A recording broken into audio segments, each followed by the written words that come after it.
అందరికీ నమస్కారం. పింగళి సూరన్న గారి కళాపూర్ణోదయం కావ్యంలోని కథాంశాన్ని వివరించుకుందాం. వివరిస్తున్నవారు బాలసుబ్రహ్మణ్యం కలవలపల్లి. అది ద్వాపర యుగం. శ్రీకృష్ణ పరమాత్మ ద్వారకా నగరాన్ని పరిపాలిస్తున్న సమయం. ఆ పట్టణ వైభవం వర్ణనాతీతం. అది నాకపురిని గేలి చేస్తున్నట్లుగా ఉంటుంది. సమస్త సిరి సంపదలకు, భోగ భాగ్యాలకు, కళలకు ఆకరమై శ్రీహరికి కేళి భవనంగా ఉన్న ద్వారక నిజంగా భూలోక స్వర్గం. ఆకాశాన్ని అంటుతున్న బంగారు మేడలు, శత్రుకోటల గుండెలు జల్లుమనిపిస్తున్న కోటలు, గజ అశ్వభట కోటలతో నిండిన పేటలు, సుందర నందనోద్యానవనాలు, తామర కొలనులు, చెప్పనలవి కాని అందచందాలతో ఒప్పుతున్న ద్వారక బృందారకా బృంద సంసేవ్యంబై పుణ్యప్రదమైన సప్తపురాలలో ఒకటిగా ప్రసిద్ధికెక్కింది. శ్రీకృష్ణుడు 16,000 మంది రాజకుమార్తెలతోనూ, రుక్మిణి, సత్యభామ, జాంబవతి, మిత్రవింద ఆదిగా గల 8 భార్యలతోనూ కూడినవాడై వైకుంఠంలో కూడా లేని సుఖాలు అక్కడ అనుభవిస్తూ ఉంటాడు. ద్వాపర యుగంలో దుష్ట శిక్షణ, శిష్ట రక్షణ, ధర్మ సంరక్షణ చేసే నిమిత్తం అవతరించిన ఆ శ్రీహరిని దేవతలు, మహర్షులు నిత్యం సందర్శించి సేవించి కృతార్థులవుతూ ఉంటారు. ద్వారకా నగరంలో కలభాషిణి అనే ఒక వారకాంత ఉన్నది. ఆమె చాలా చక్కనిది. రంభకు సాటి వచ్చే సౌందర్యవతి. కులానికి వేశ్య అయిన గుణ సంపత్తిలో కులకాంతల కన్న మిన్న. అంతేకాదు, ఆమె విద్యలన్నీ నేర్చింది. ఆటలలో, పాటలలో అప్సరసలను మించింది. అన్ని కళలు ఆమెకు కరతలామలకములే. ఎంతో చమత్కారంగా, నేర్పుగా మాట్లాడడంలో ఆమెకు ఆమె సాటి. తెలివి, చాకచక్యం, ధైర్యం, సాహసం మొదలైన గుణాలన్నీ ఆమెలో ఉన్నాయి. ఇంత ఎందుకు, కలభాషిణిని చూస్తే ఏ దేవకాంతయో శాపవశాన ఈ భూమి మీద పుట్టిందా అనిపిస్తుంది.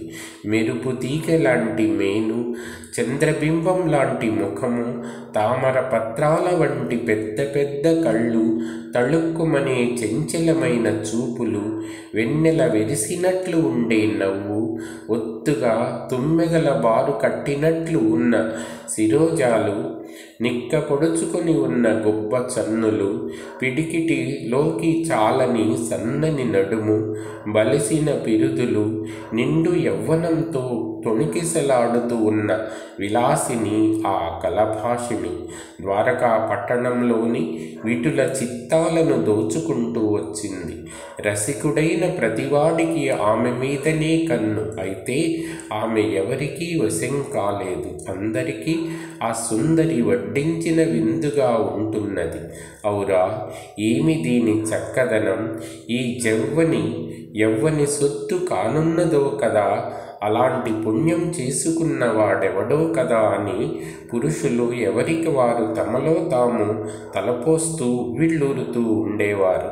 ఇలా ఉండగా ఒకనాడు కలభాషిని చక్కగా అలంకారం చేసుకొని తన చెలికత్తెలతో కలిసి ఉద్యానవనంలో విహరించడానికి వెళ్ళింది.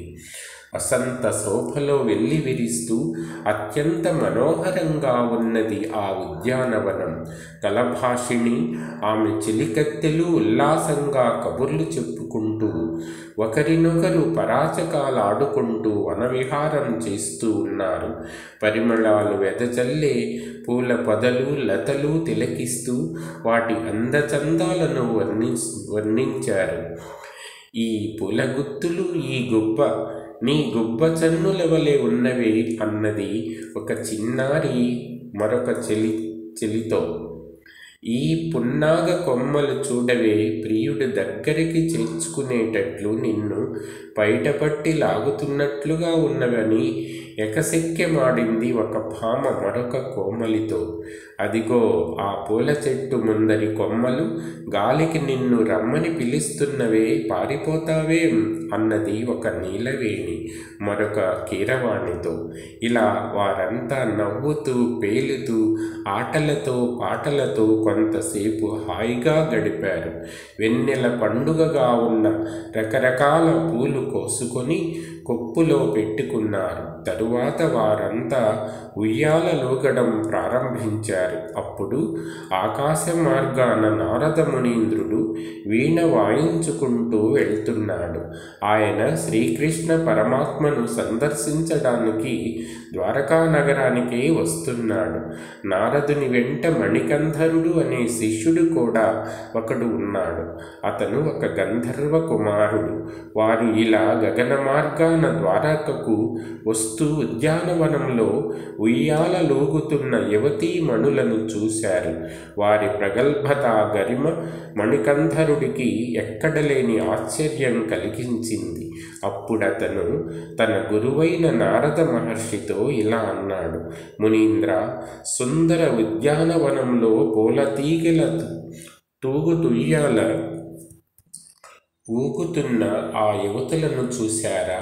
ఒకరితో ఒకరు పంతాలాడుకుంటూ ఉయ్యాలలు ఊగుతున్నారు. ఆహా, ఏమి వారి చక్కదనం!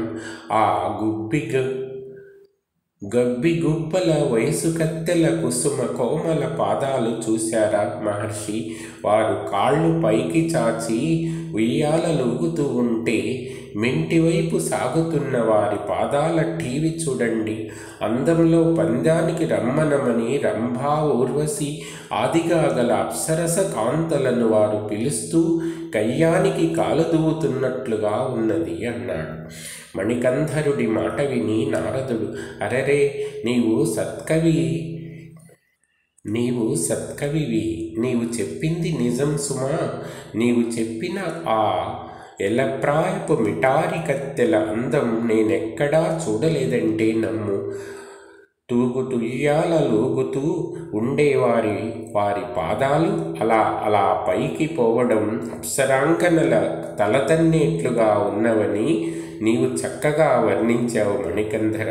నీవన్నది చాలా సముచితంగా ఉన్నది, ఇందులో దోషం లేదు, నిజం చెప్పావు అని ప్రశంసించాడు. అయితే అప్పుడొక చిత్రం జరిగింది. దేవవేశ్యలలో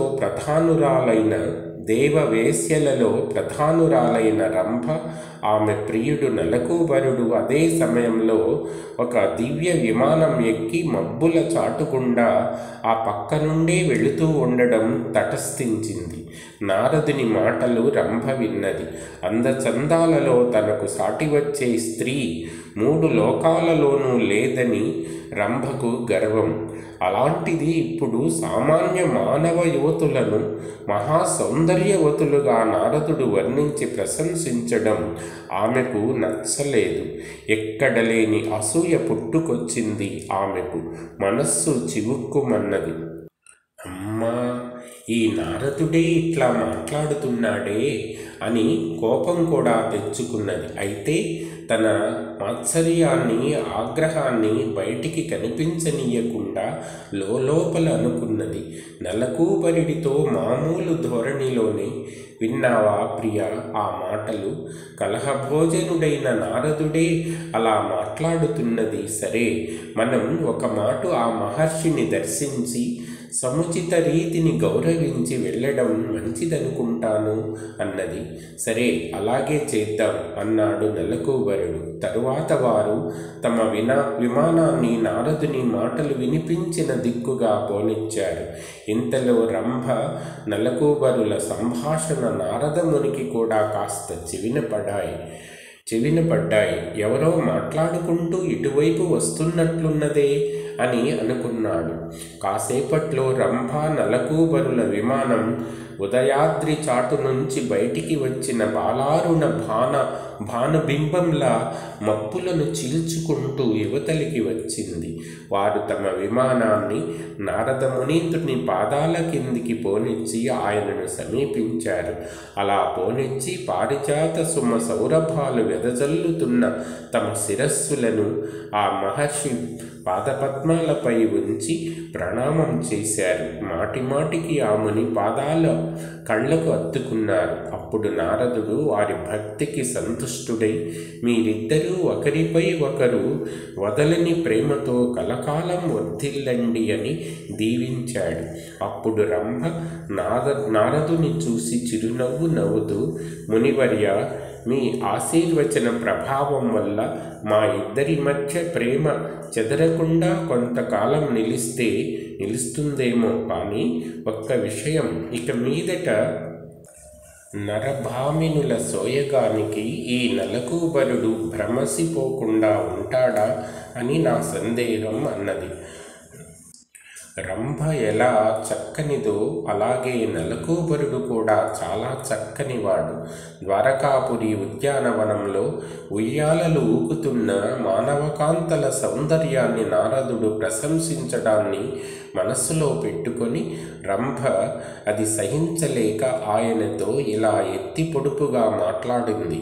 అయితే నారద మహర్షి సౌందర్య గర్వితురాలైన రంభ మాటలలోని అంతరార్థం ఇట్టే గ్రహించాడు. ఆమెకు తగినట్లు బుద్ధి చెప్పాలి అనుకున్నాడు.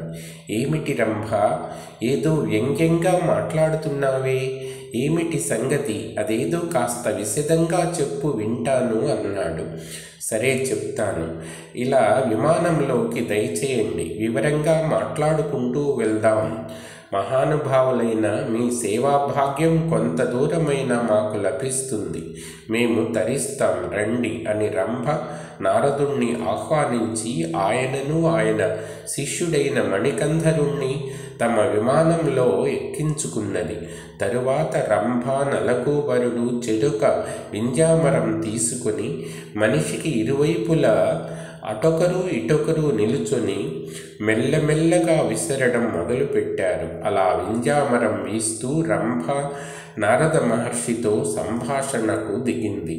మునివర్య, ఇందాక మీరు ఆ ఉయ్యాలలోగే పడతులను గురించి మీ శిష్యునితో ఏదో అన్నారే, ఏమిటది, కాస్త మళ్ళీ సవిస్తరంగా సెలవీయండి అని అడిగింది రంభ. నారదుడు చిరునవ్వు నవ్వి, ఓ అదా అన్నాడు.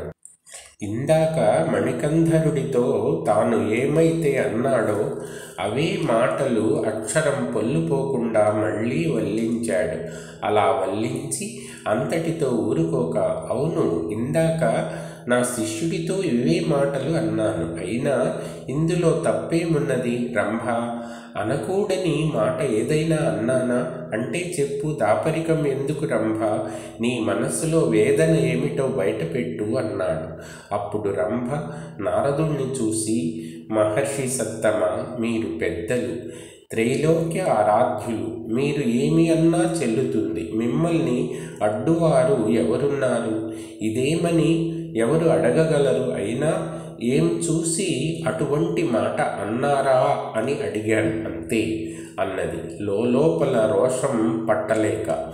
మాట అనే ముందు కాస్త ఆలోచించారా, లేక ఆలోచించకుండా అతిశయోక్తుల వర్ణనలతో ఇలాంటి మాటలు ఏమి అన్నా చెల్లుతాయని అన్నారా అని నిలదీసి అడిగింది. అయినా మునీంద్ర, ఒక్క మాట వినండి, ఇదిగో నా పక్కనున్నాడు నా ప్రియుడు నలకూబరుడు, నిధులకు అధిపతి అయిన కుబేరుని ముద్దుల కొడుకు. ఇతనికి ధనమా లెక్క కట్టలేనంత ధనం, ఇక చక్కదనమా జగన్మోహనం.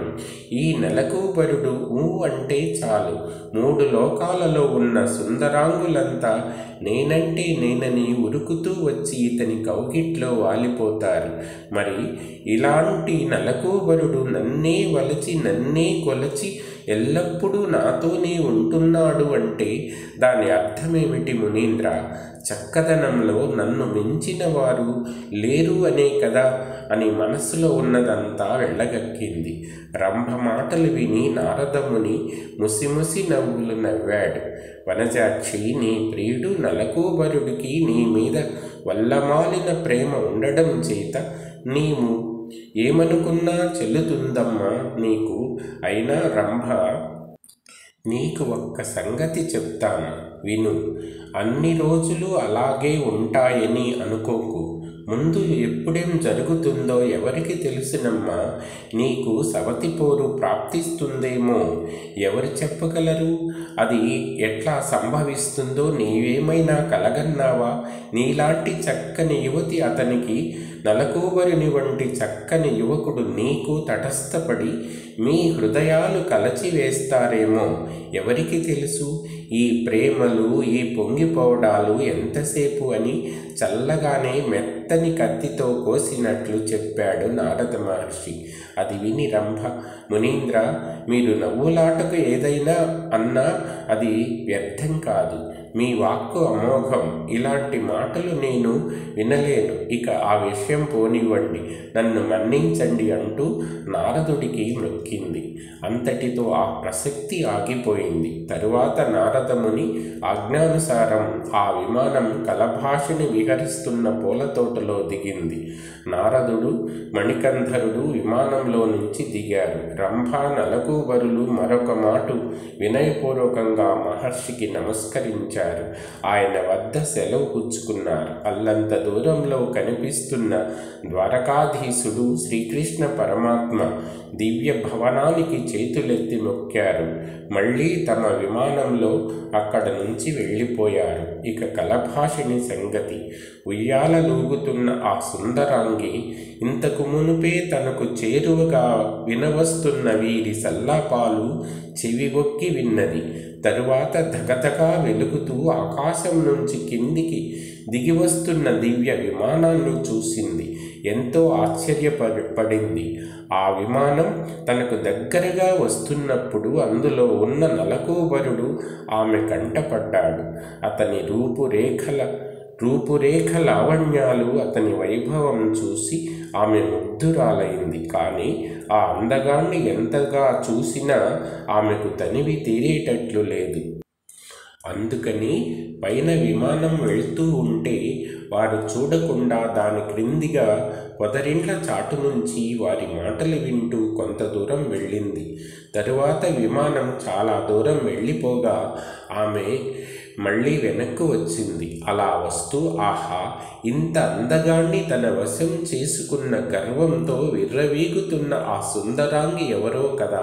ఆహా, భాగ్యమంటే దానిదే భాగ్యం, బ్రతుకంటే దానిదే బ్రతుకు అని మనస్సులో అనుకున్నది. అతని చక్కదనాన్ని తలచుకుంటున్న కొద్దీ కలభాషినికి అతనిపై మోహం ముంచుకొచ్చింది. తన ప్రియుడు అర్ధపతి ముద్దుల పట్టి అని ఆ లతాంగి చెప్పడం విన్నాను. కుబేరుని కుమారుడు నలకూబరుడు కదా, మరి నలకూబరుని ప్రియురాలు రంభ అని చెప్పుకోగా విన్నాను. కనుక ఆ విమానంలో ఉన్న సుందరి రంభ అయి ఉండాలి, ఆ అందగాడు నలకూబరుడై ఉండాలి అని నిశ్చయించుకున్నది. ఏమైనా ఈ విషయం మునీంద్రుణ్ణి అడిగి తెలుసుకోవాలి అనుకున్నది. దేవర్షి నారదుడు శ్రీకృష్ణ భగవానుని సందర్శించే నిమిత్తం అప్పుడప్పుడు అక్కడికి వస్తూ ఉంటాడు. ఆ మహానుభావుణ్ణి అడిగితే చెప్పకపోడు. ఇప్పుడే వెళ్తాను అని తీర్మానించుకున్నది. తరువాత కలభాషిని మెల్లగా నారదుని దగ్గరికి వెళ్ళింది. భక్తితో ఆయనకు సాష్టాంగ ప్రణామం చేసింది. పిమ్మట లేచి నిల్చొని అంజలి ఘటించి, మౌనీంద్ర చంద్ర, ఇప్పుడు విమానంలో వెళ్ళిపోయారే, వారు రంభా నలకూబరులా అని అడిగింది. అవునవును, ఆ సంగతి నీకెట్లా తెలిసింది అని అడిగాడు నారదుడు ఆమె తెలివికి ఆశ్చర్యపోతూ. మిగిలిన కథాంశాన్ని మరొక వీడియోలో చెప్పుకుందాం. ధన్యవాదాలు.